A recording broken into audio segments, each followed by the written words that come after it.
नमस्कार मेरे प्यारे बच्चों, स्वागत है आप सभी का आपके अपने YouTube channel the PCM vision में। प्यारे बच्चों, आज के इस वीडियो के माध्यम से हम लोग क्लास 12 हिंदी कोर जो कि आज यानी कि 14 दिसंबर को जो आप सभी का वीकली टेस्ट एग्जाम हुआ है उसके आंसर की को बताने वाला हूं। तो साथ ही साथ आप लोग भी मिलाते चलिए और लास्ट में कमेंट करके ज़रूर बताइएगा कि आप लोगों ने कितना क्वेश्चन सही किया है। तो चलिए शुरू करते हैं और एक करके सारे क्वेश्चन के आंसर को यहाँ पे हम लोग देख लेते हैं कि क्या किसका आंसर क्या होगा। और ये सब क्वेश्चन को आप लोग याद कर लीजिए। हो सकता है कि बहुत सारे बच्चे आपका क्या होते हैं टेस्ट देने नहीं जाते हैं, फिर भी आप लोग ये सब क्वेश्चन को याद कीजिए क्योंकि यही सब क्वेश्चन आपको फाइनल क्वेश्चन में आएंगे। क्योंकि जेसीईआरटी का ऑफिशियल क्वेश्चन है ये सब, इसी सब क्वेश्चन से उठा करके आपके फाइनल क्वेश्चन में दिए जाएंगे। ठीक है बच्चों, तो देखिए पहला क्वेश्चन क्या पूछा था कि लाम लक्ष्मण मूर्छा और राम विलाप रामचरितमानस के किस कांड से लिया गया है। तो इसे कौन से कांड से लिया गया है? लंका कांड से, सुंदर कांड से, बाल कांड से कि अयोध्या कांड से। तो ये जो आपका कविता है कि लक्ष्मण मूर्छा और राम का विलाप, ये आपका लंका कांड से लिया गया। कौन से कांड से? तो याद रखिएगा लंका कांड से। ठीक है, ऑप्शन नंबर का इसका करेक्ट आंसर होगा। अगला क्वेश्चन देखिए आपका क्या है कि बाबा साहेब भीमराव अंबेडकर का जन्म हुआ था। तो बाबा साहेब भीमराव अंबेडकर का जन्म कब हुआ था? तो इसका जन्म आपका 1891 में हुआ था। कब हुआ था? 1891 में हुआ था। ऑप्शन नंबर का इसका करेक्ट आंसर होगा। कहाँ हुआ था? तो एमपी के महू में। ठीक है, चलिए ऑप्शन नंबर का इसका करेक्ट आंसर होगा। अगला क्वेश्चन देखिए क्या है कि मेरी कल्पना का ये आदर्श समाज किसकी रचना है। तो ये जो आपका उपन्यास है, एक तरह से किताब है, मेरी कल्पना का आदर्श समाज, इसको किसने लिखा है? तो ये आपका भीमराव अंबेडकर ने लिखा है। ऑप्शन नंबर ख इसका करेक्ट आंसर होगा भीमराव अंबेडकर। अगला क्वेश्चन देखिए क्या है कि पेट की अग्नि किसके बराबर है, बढ़कर है। तो पेट की अग्नि है, ये कविता के अनुसार आपका किससे बढ़कर है? तो ये आपका समुद्र की आग से बढ़कर के है। ऑप्शन नंबर घ इसका करेक्ट आंसर होगा समुद्र की आग। अगला क्वेश्चन देखिए क्या है बच्चों कि डायरी के पन्ने के अनुसार यहूदी लोग किसके जुल्म के शिकार हुए थे। तो इस डायरी के पन्नों को आप लोग पढ़िएगा ना तो बेजोड़ लगेगा भाई साहब, मतलब थोड़ा सा आंसू टाइप आ जाएगा आपका कि डायरी के पन्ने, यहाँ पे जो हिटलर की नाजी सेना होती है ना, ये यहूदियों पर बहुत ही ज़्यादा आपका क्या कह सकते हैं जुल्म ढाती है, उस पर बहुत ही ज़्यादा अत्याचार करती है, उसके जुल्म के ये शिकार होते हैं। ऑप्शन नंबर का इसका करेक्ट आंसर होगा। ठीक है, एने फ्रैंक, आप लोगों ने क्लास 10th में भी पढ़ा होगा एने फ्रैंक वाला। अगला इंग्लिश में अगला क्वेश्चन देखिए क्या है कि डायरी के पन्ने मूल रूप से किस भाषा में लिखी गई है। तो ये जो आपका किताब है डायरी के पन्ने यानी कि गर्ल ऑफ द डायरी, ठीक है, डायरी ऑफ अंग गर्ल इसी तरह से है, ठीक है, इंग्लिश में। तो ये आपका मूल रूप से आपका डच भाषा में, किस भाषा में? डच भाषा में लिखा जाता है। फिर उसके बाद से इंग्लिश में 1952 में ट्रांसलेट किया जाता है। सबसे पहले 1947 में इसे प्रकाशित किया जाता है, ठीक है, डच भाषा में। फिर उसके बाद 1952 में इसे इंग्लिश में प्रकाशित किया जाता है, ठीक है। उसके बाद फिर इसे हिंदी में डायरी के पन्ने के नाम से प्रकाशित किया जाता है। अगला क्वेश्चन देखिए क्या है कि समाचार के किस पृष्ठ पर संपादक के नाम पर प्रकाशित किए जाते हैं, पत्र प्रकाशित किए जाते हैं। तो यह आपका हो जाएगा मुख्य पृष्ठ पर, ठीक है, सॉरी संपादकीय पृष्ठ पर। किस पृष्ठ पर? तो याद रखिएगा संपादकीय पृष्ठ पर। ऑप्शन नंबर घ इसका करेक्ट आंसर होगा। संपादक के नाम पत्र है तो संपादकीय पृष्ठ पर। अगला क्वेश्चन देखिए क्या है कि अखबार की आवाज़ किसे माना जाता है। तो अखबार की आवाज़ आपका संपादकीय को माना जाता है, यानी कि जो पेपर को छापता है, जो लिखता है, उसी को। ऑप्शन नंबर ग इसका करेक्ट आंसर होगा। अगला क्वेश्चन देखिए क्या है कि रिपोर्ट का शब्द का हिंदी पर्याप्त क्या है, यानी कि रिपोर्ट शब्द का हिंदी मीनिंग क्या होगा, हिंदी में रिपोर्ट को क्या कहते हैं? तो इसे आपका प्रतिवेदन कहा जाता है। ऑप्शन नंबर ग इसका करेक्ट आंसर होगा प्रतिवेदन। अगला क्वेश्चन देखिए क्या है कि फीचर लेखन के लिए किसकी आवश्यकता होती है। तो फीचर लेखन के लिए आपका कल्पना शक्ति भी की आवश्यकता होती है, अवलोकन तो होबे करेगा, लेकिन अनुमति की आवश्यकता थोड़ा थोड़ा कम होता है, ठीक है। लेकिन यहाँ पे इनमें से सभी दिया हुआ है, दो को होबे कर रहे, तीसरा भी होना चाहिए। ऑप्शन नंबर घ इसका करेक्ट आंसर होगा इनमें से सभी, ठीक है। चलिए अगला क्वेश्चन अब यहाँ पे हम लोग देख लेते हैं कि एने फ्रैंक का जन्म कब और कहाँ पे हुआ था। बहुत ही इंपॉर्टेंट क्वेश्चन है आपका, अब आती लोगों तो ये क्वेश्चन है, ये क्वेश्चन कई बार बोर्ड एग्जाम में पूछा जा चुका है। तो याद रखिएगा एने फ्रैंक का जन्म कब हुआ था। तो ये आपका 12 जून 1929 को, कब? 12 जून 1929 को हुआ था। कहाँ पे? तो जर्मनी के फ्रैंकफर्ट में। कहाँ पे? जर्मनी के जो आपका फ्रैंकफर्ट शहर है वहाँ पे इसका जन्म हुआ था, ठीक है। आगे इसका सारा आपका PDF में दिखा दूंगा, ठीक है, मतलब लिख के मैंने टाइप करके रखा हुआ है। पहले क्वेश्चन को हम पढ़ लेते हैं कि फीचर लेखन की शैली होती है। तो फीचर लेखन की जो आपकी शैली होती है ये आपका कथात्मक शैली होती है, ठीक है बच्चों। चलिए चैनल पे आप लोग नए हैं तो सब्सक्राइब जरूर कर लीजिएगा, क्योंकि आपको मैं यहाँ पे शायरी नहीं सुनाता हूँ, ना ही आपको मैं क्या करता हूँ कोर्स कोर्स का प्रमोशन करता हूँ, ये क्रैश कोर्स वो क्रैश कोर्स, ऐसा कुछ आपको नहीं लेना है।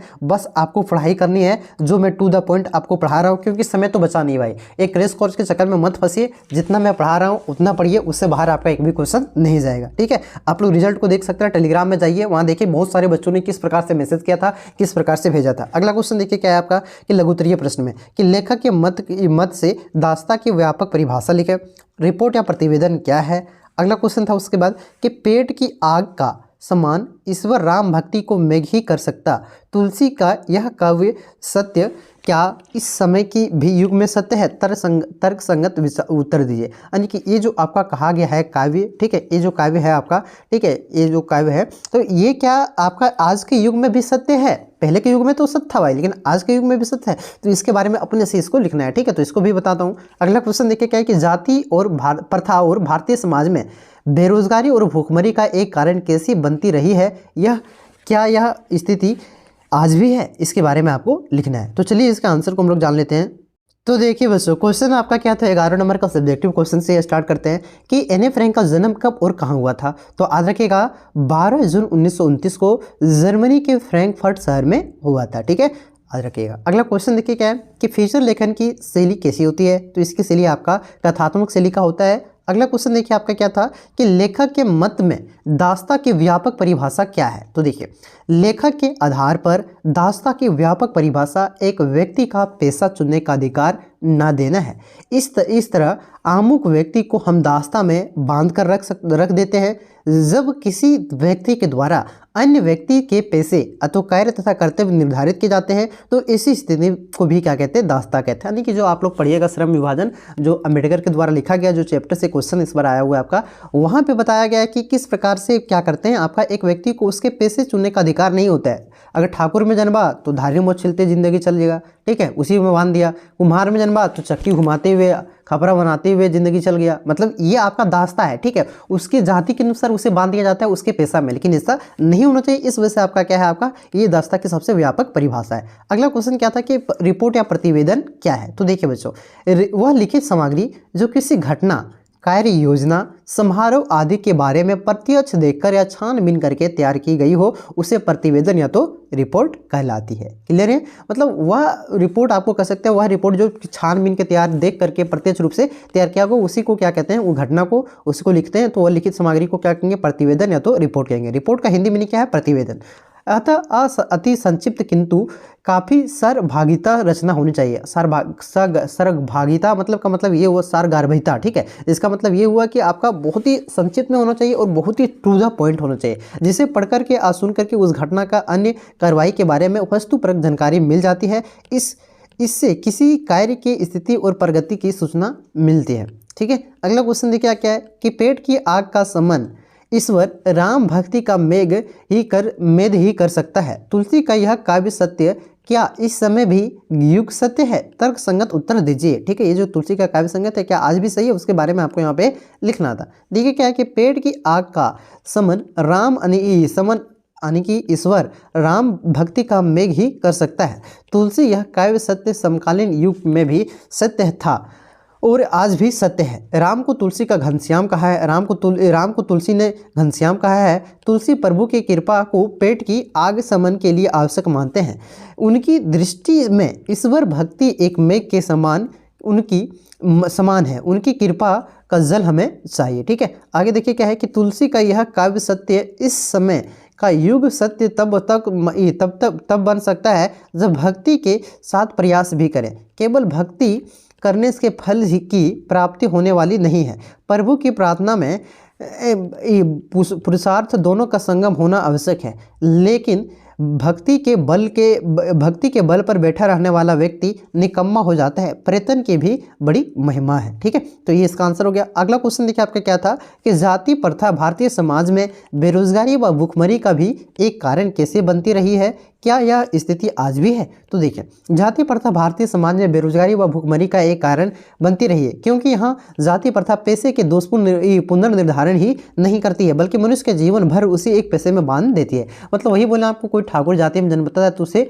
आपका नाई का उपाधि दिया जाता है, नाई का ही काम करता है, वो जिंदगी भर वही काम करता है। तो इससे क्या हो रहा है, काफी ज्यादा बेरोजगारी है, भले ही उसमें अनुभव नहीं है, उसको कार्य करने की मतलब जज्बा नहीं है, टैलेंट नहीं है, फिर भी वही करता है इस वजह से। इसके बाद देखिए यहाँ लिखा हुआ, भले ही पैसा अनुपयुक्त या अपर्याप्त होने के कारण से भी वह भूखे मर जाए, ठीक है, उसको पैसे के बारे में कुछ जानकारी नहीं, मतलब काम के बारे में कुछ जानकारी नहीं है, फिर भी वो भूखे मर जाए, फिर भी उसको क्या करता है, वैसी पैसा में बांधे रखता है। अगला देखिए यहाँ पे क्या कि आधुनिक युग में यह स्थिति प्राय आती है, क्योंकि उद्योग धंधों में कई प्रक्रिया व तकनीक में नियंत्रण विकास और कभी कभी आकस्मिक परिवर्तन हो जाता है, जिसके कारण मनुष्य ने अपना पैसा बदलने की आवश्यकता पड़ सकती है। तो यहाँ पे इसका क्वेश्चन मैंने आपको बता दिया, ठीक है। मतलब जीवन में कई बार उठा पटक भी, मतलब उठा पटक का मतलब समझ ले, उठा के आदमी पटक नहीं देना, सो नहीं, मतलब जीवन में कभी भी उतार चढ़ाव आते रहते हैं, समस्या आती है, कभी खुशी आती है, तो इससे क्या होता है, आपका पैसा चेंज करना चाहिए, ठीक है। मतलब मान के चलिए उस पैसे के बारे में जानकारी नहीं है, मान फैक्ट्री में आदमी काम करता है, ठीक है, फैक्ट्री में आदमी काम करता है, फैक्ट्री बंद हो गया तो दूसरा पैसा नहीं कर सकता, दूसरा काम नहीं कर सकता, करना चाहिए, ठीक है।